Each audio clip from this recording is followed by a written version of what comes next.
My name is Justin Nicely. I'm a trans right and civil rights advocate, and I need to provide second public notice to the City of Canton, Ohio. This is in accordance to USCS Rules of Civil Procedure, as well as Rule 17 and Rule 20 of the United States Supreme Court. The Constitution of the United States has an overarching requirements that every state must follow.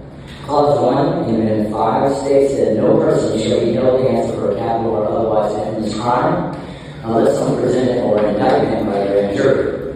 However, the state of Ohio has enacted its own alternative legislation that permits prosecuting attorneys, police officers to charge by way of information as opposed to an indictment.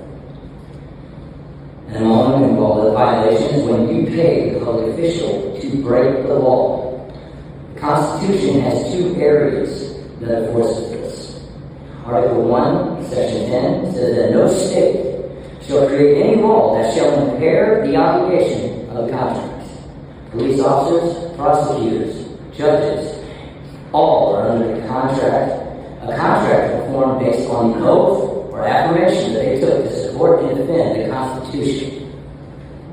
The 14th Amendment is the other place that you will find a reinforcement of this issue, and that is where it states that no state shall create or enforce any law that shall abridge the privileges or the immunities of the United States citizen. The privileges and immunities of the United States citizen here at a minimum, and those enumerated within the Bill of Rights, the first 10 amendments. Unfortunately, the state of Ohio has enacted a law in its inferior constitution that permits public officials, judges, law enforcement officers, who you all pay, to violate the Constitution of the United States. As a result, there's an inordinate amount of people currently in prison in the state of Ohio illegally and unconstitutionally. Talking about Downing is litigating this issue at the United States Supreme Court. I'm here to notify you that if you continue to pay public officials to break the law, criminal sanctions can come from that.